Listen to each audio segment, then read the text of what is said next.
No, you're fine. I'm not gonna pause it. All right. Well, this is the last of the Q&A sessions for my self-made residency. I traveled back to Colorado yesterday. And so I'm back home. I've given Max all of the pets that I can, and we're kind of settling back into life here. But so for this particular session, I wanted to share a little bit about what I took away from this particular project, this experiment, what I felt really went well, what I felt I would do differently, and then just kind of talk through that. And then, as you have questions, you can just you know, go ahead and just speak up and let me know. Um, so one of the things first I wanted to start with is that I've found over the last several years that it's really helpful for me instead of moving directly from one project to the next project, just one after the other, and not taking time to really sit with the results of the thing that I was trying to do.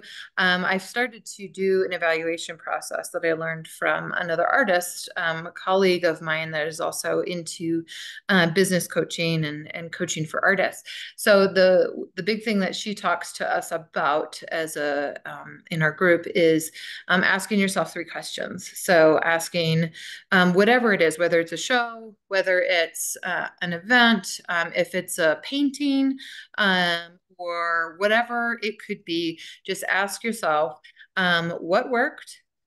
So do that first because you want to kind of fill your mind with all of the positive things that worked, and then ask yourself what didn't work, and then lastly, what would you do differently? And so that basically takes those two other questions and helps you kind of distill down how am I going to make this better the next time.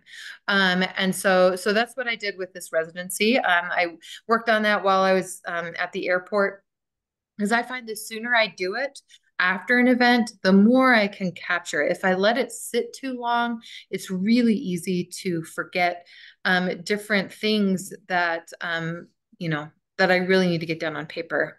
Turns out as I get older, my mind becomes even less reliable as far as what I can remember. So anyways, a couple different things that I wanted to share that worked for me.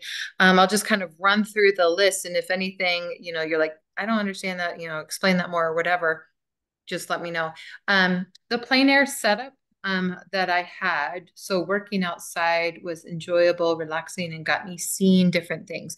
So when I first started thinking about a residency, I wasn't sure if I wanted to do plein air painting or if I wanted to be in like a temporary studio where I'd spend most of my time there.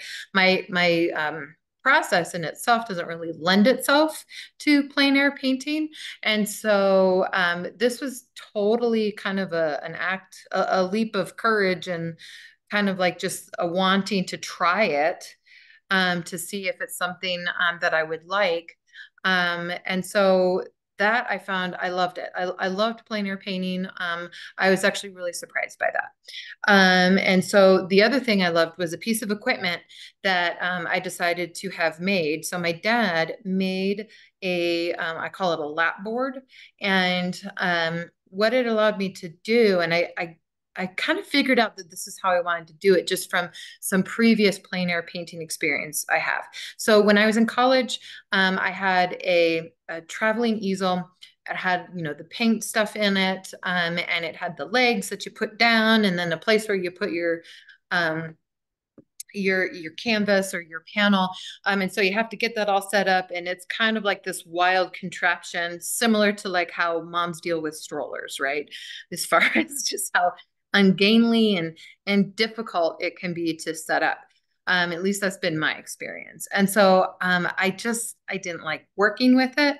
I also didn't like necessarily standing all the time.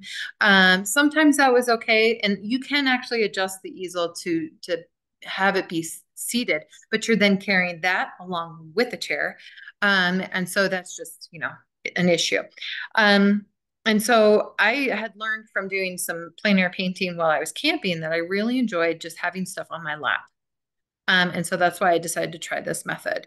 I'd done a little bit of research, found some different examples, and I'm like, I think my dad can make this. So ended up getting like a board that was about, 12 by 18.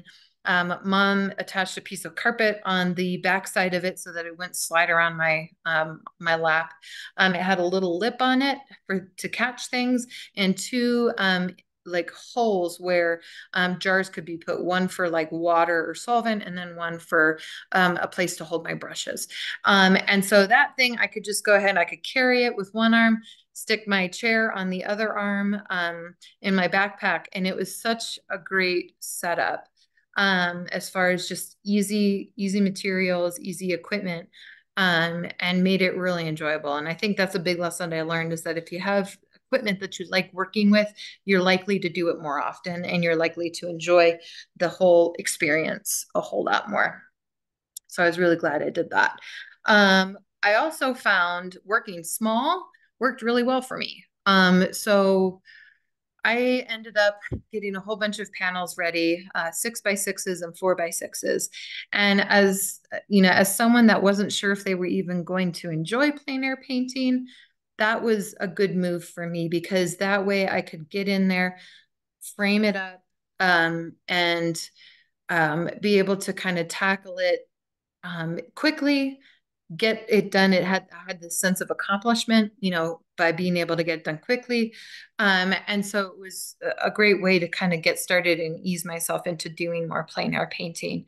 And also, again, just easy to carry because the panels were so small, and it allowed me the ability to actually usually do between 2 and 3 panels per painting session, which was great because then I could explore different things like turn my chair around, change, the subject matter and all of that. So that was, again, really good. Um, one thing that was really funny for this particular residency. So for those of you that haven't been following me very long, I have 2 boys. So I have a 13-year-old and a 10-year-old. And I decided they were coming along with me for this particular trip because there was no way Tim was going to be able to take off to be able to take care of them that whole time. And I'm like, this is great. We'll do it this way. And so grandparents, cousins, relatives, and everyone were able to help with giving them things to do and taking care of them while I was painting. And I set that schedule up with my mother-in-law and my mom before they came. So we talked it through, decided what was going to work. And I think this is helpful to know, like, a lot of times as moms or dads that are in the art field, we feel like there's absolutely no possibility to be able to do like a long-term project like this that's either a month long or a couple weeks long, and be able to integrate your family into it. And so this was something that took some finagling and some work. The other thing that was really I think that worked out really well was we had the boys separated. So my boys tend to fight. They're like oil and water. And so in order for grandparents to have success and for them to have success, we decided, you know what, let's just split them up. One can stay at one grandmother's house and the other one can stay, the other one will switch and they can, do fun stuff together, but then they have their own separate places that they go to. And this is something that we had tried last summer when they were just visiting on their own, and it worked really well. And so that worked really well for them. And yeah, that is just one of those logistical things that I wanted to make sure I wrote down so that I remembered what went well in that respect. Because that, like, if your kids aren't doing well, and if the people that you're planning on giving you the support, if they're not doing well, it completely changes the whole experience, and then you're not going to be able to get out of it what you're hoping to get out of it, while the people that you care about are struggling. So that was really good, just to see what would work well there. um the other thing that I found was really good is I know myself. I know myself. So I knew that if I didn't put together a schedule of some sort, I would potentially go back to this particular or to my parents' house, and I could just waste the time and just find other things to do because it's a little scary doing something new. And so I knew if I was going to do this, I needed to create a schedule for myself. And I needed to invest money in equipment and all that kind of stuff to make sure that I was on board beforehand. And so what I ended up doing is I created a schedule of painting. So first thing in the morning, I would usually go from about 7 a.m. to 12 noon. And some of that was travel time. But I'd be out plein air painting during that time, take like an hour and a half break, and then get some more painting done in the studio setting after I had arrived back. And so that was a really nice pace for me to be able to do, to have some space in the middle, have the intensity of the day, be like early, and then be able to kind of do other stuff later. And then usually by dinner time, I was closing stuff up and I was available to support my mom and my mother-in-law and be with the kids. And that was really crucial too, to be able to check in with them, be available. Um, some of the other things that worked really well was I had a really simple studio setup in my parents' basement. And some of the components of it that worked really well is it had really great natural light. It was quiet. It was a kind of an offset place in their house that allowed me to get away and really pretend that I wasn't even in the house, because it's like set off to the side. Otherwise, I think if I had, set stuff up at the kitchen table, like the temptation would have been, just to, watch whatever TV my dad was watching or talk with the kids or like work on laundry or have conversations with mom. And that would take away from what I was trying to do. And so being able to have that space dedicated where I could leave things out and I could work in quiet and be able to stay focused really, really worked out well. Kept my supplies really simple. That's another thing that I think worked really well.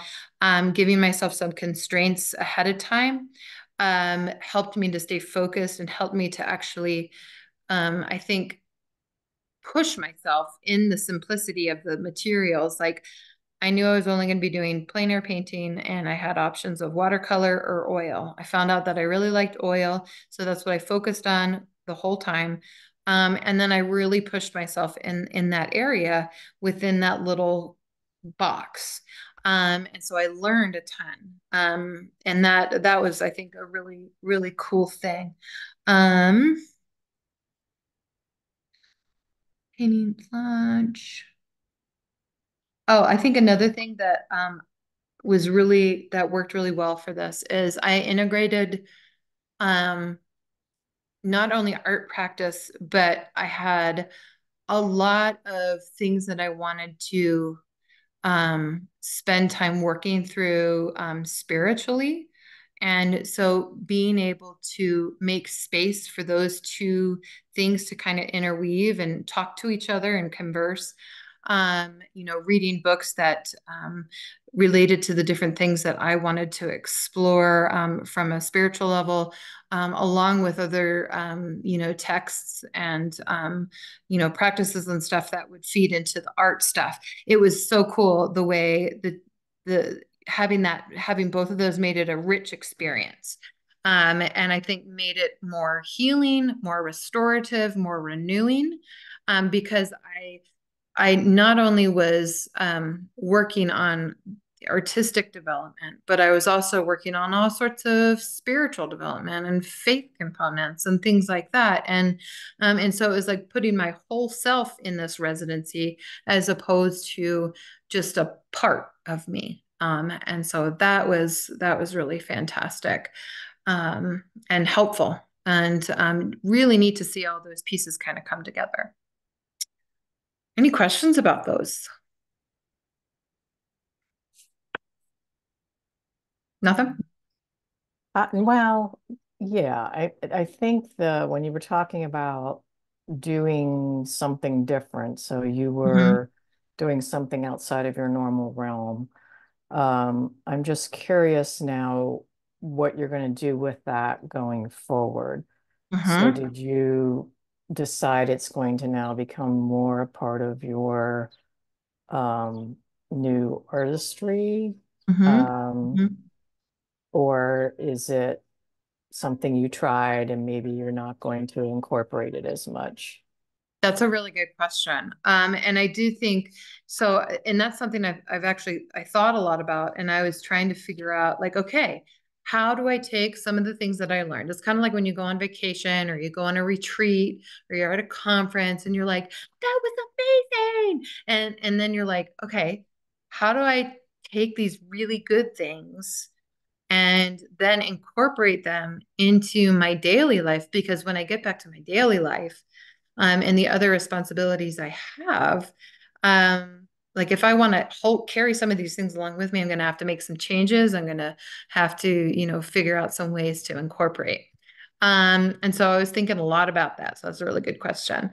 And I think one of the things that I came up with is since I really feel that it's refreshing for me to do plein air painting, I was really kind of shocked at how much it just nurtured my artistic soul. Like in the past, I've been super frustrated with it, but with this time around, and maybe it's because I'm a different artist now. Have learned different things or whatever. And I also think I'm not nearly as consumed with perfectionism. And I think that's one of the Mm. things that was a challenge for me previously in trying to do plein air. But when I sit down, I work on the panel, I just slow down, I try to see things. That whole process, it is so refreshing and peaceful, and just so I don't know, it just fulfilling, I guess is the word I was looking for. And since that was such a good experience for me, I think what I'd like to try to do is plan one day a week to do plein air painting. And that could be, stepping outside of my studio into the courtyard areas. There's tons of botanicals and nature stuff that I can capture there at the studio.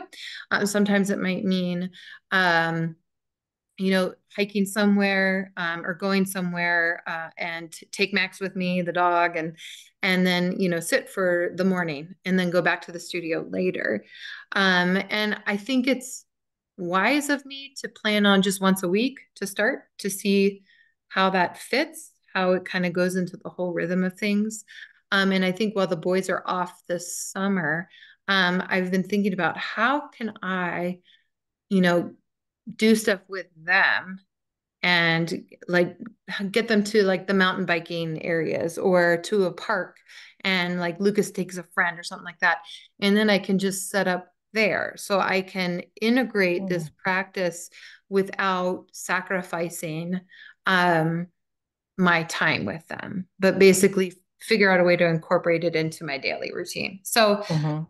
So I think that's one thing I'm definitely going to do. I think some of the other things that were really impactful to me that I want to continue is it was kind of like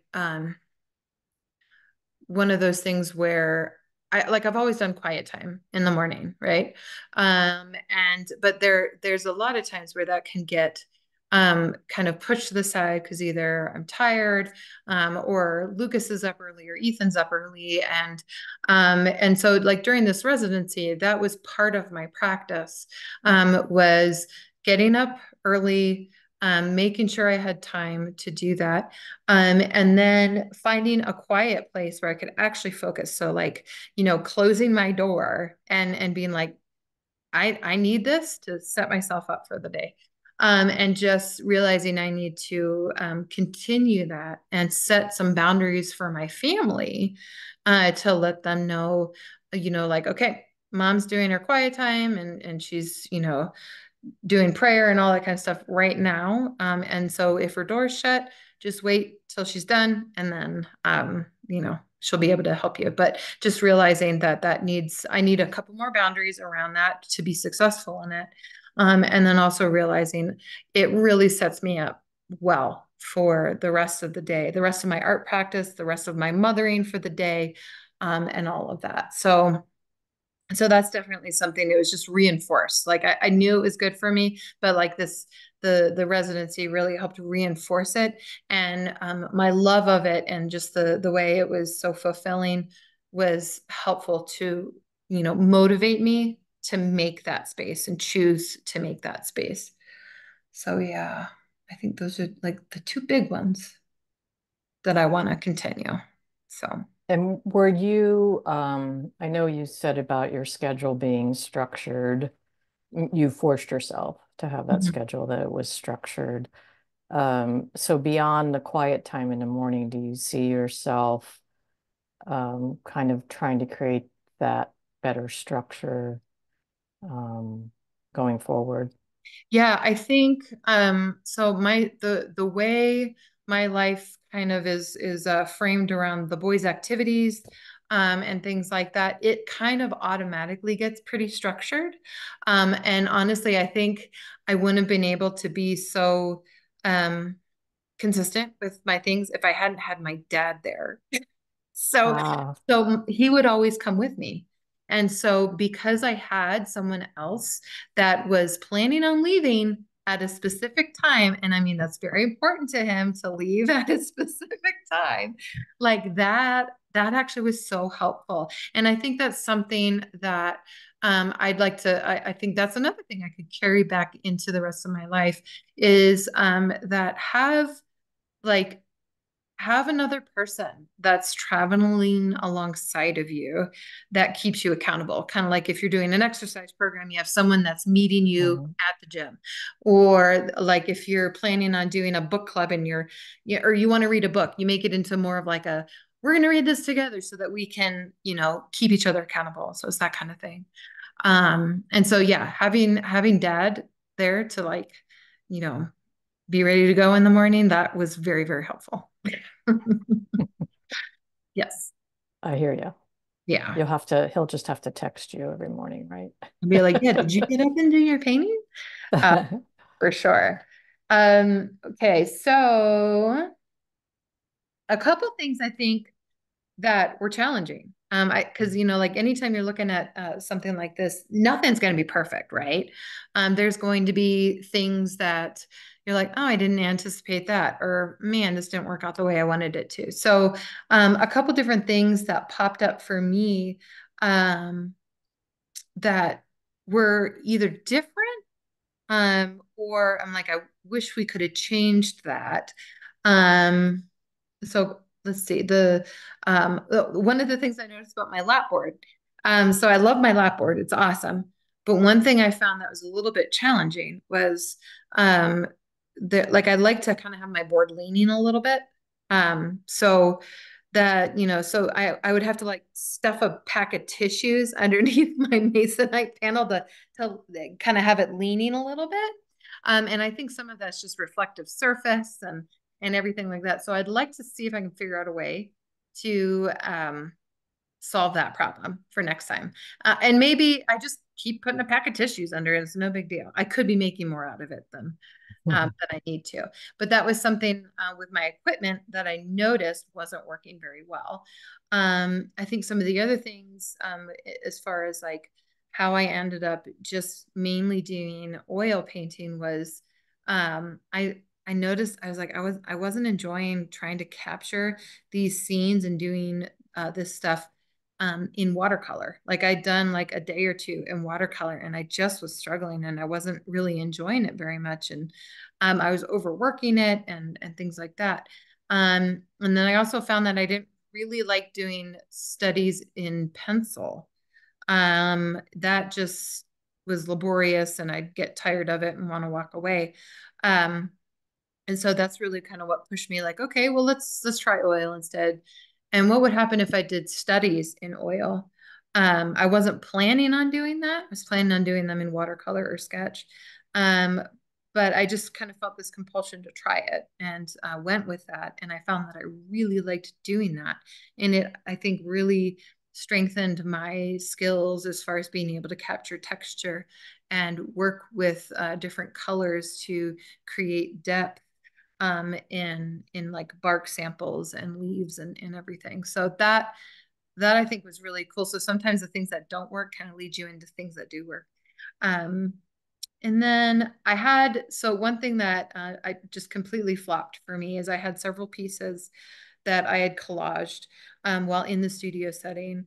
And they were all 12 by 12s. I didn't touch any of them when I was in the studio. Like I just didn't have time. And they were, pieces that I think I'll pursue later. Um, but it didn't end up working well for me to think that I was going to do additional pieces outside of completing the plein air pieces and the studies. Like it just was too much. So that was something I would change for next time. Um, I found that um, I was easily distracted in the middle of the afternoon when I would take my break, and I do think I needed a break. Um, but I would sometimes start working on email and things like that to kind of catch stuff up and check in with people. And I would do some social media stuff. And that really broke into my stride as far as, what I was trying to do, just kind of break the focus. And so I think if I would do it again, I would say, yes, you do need a break in the middle, but let's find something constructive still related to your residency that allows you to reset and refresh and keeps you in that flow as opposed to moving to something completely different and making my brain basically move into a different direction. And that's not to say that like I do think, I'm not going to be able to get rid of everything that I have to hold up and take care of. I think I can though do a better job of planning so that things can be left alone. Doing automatic, email responses, scheduling different things, making sure other projects are completed or at a place where I can say I am going on a break for this particular time. But yeah, I mean, I don't think it's realistic to think that I'm going to be able to drop everything. So understanding like I can take care of those things on days when I'm not planning on painting. So that might be like a weekend day or maybe in the evenings, so that it's not in the middle of the things that I'm trying to accomplish and learn about. That is definitely something I think I would do differently for sure. I also found that I didn't write very much in regard to my residency. I did my quiet times, so I was doing my prayer journaling. I was doing all sorts of journaling just about the experience in general, but nothing really specific about the the paintings and different things that I was learning along the way. And so that was one thing that I was anticipating I was going to do, but I didn't. I think also scheduling time, like I would kind of make space for different things. And then I'd realize later, like, oh, I lost like a whole day because of having to shift gears for different things.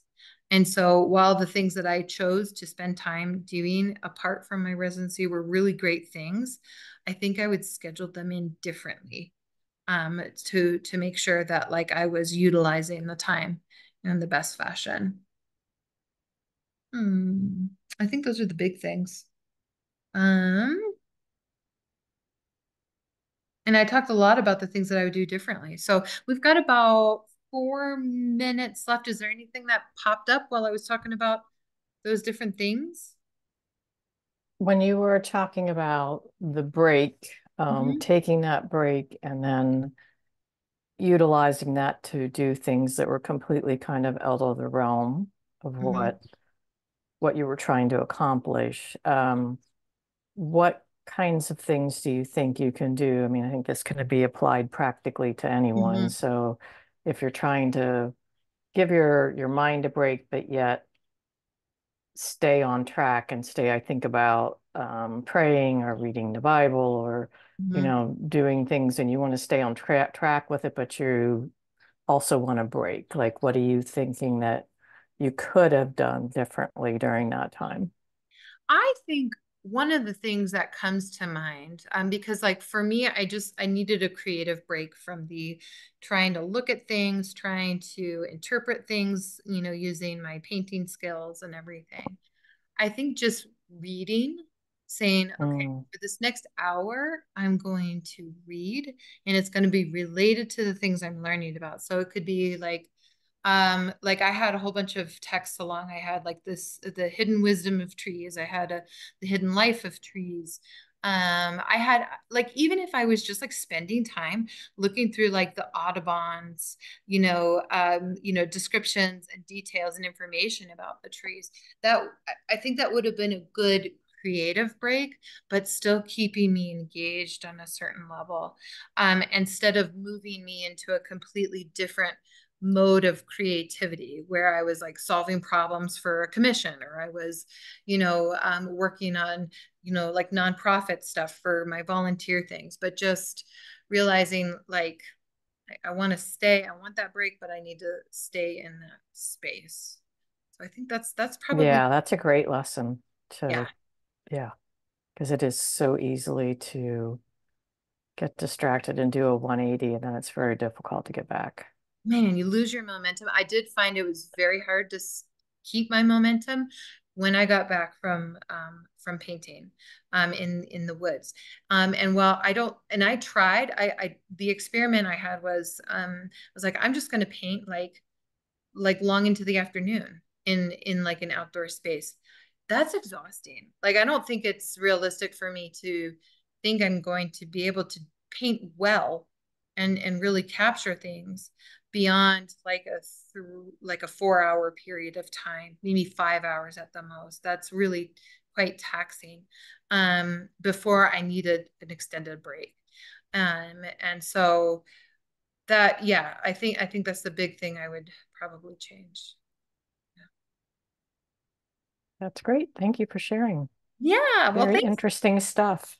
Yeah, and I hope like people, take some of the stuff that I've talked about and kind of figure out like if they're wanting to do an experiment in an area that they are curious about, knowing that you can set yourself up for success. You don't have to wait for someone to give you the opportunity, because I got tired of doing that. And just realizing you give yourself some barriers, you keep it simple, you keep showing up every day, give yourself some accountability, and then do that evaluation at the end to see what worked, what didn't work, and what you could do differently next time. I mean, I think it's a fantastic learning opportunity. I think there should be residencies in lots more areas other than just art. I think that'd be pretty cool. So, yeah. Well, thanks for joining me. We only have about a minute left, so I think I'm gonna sign us off. And yeah, thanks for coming. Okay. Enjoy your return home. Will do. Great to All see you. right. Bye bye. Bye bye.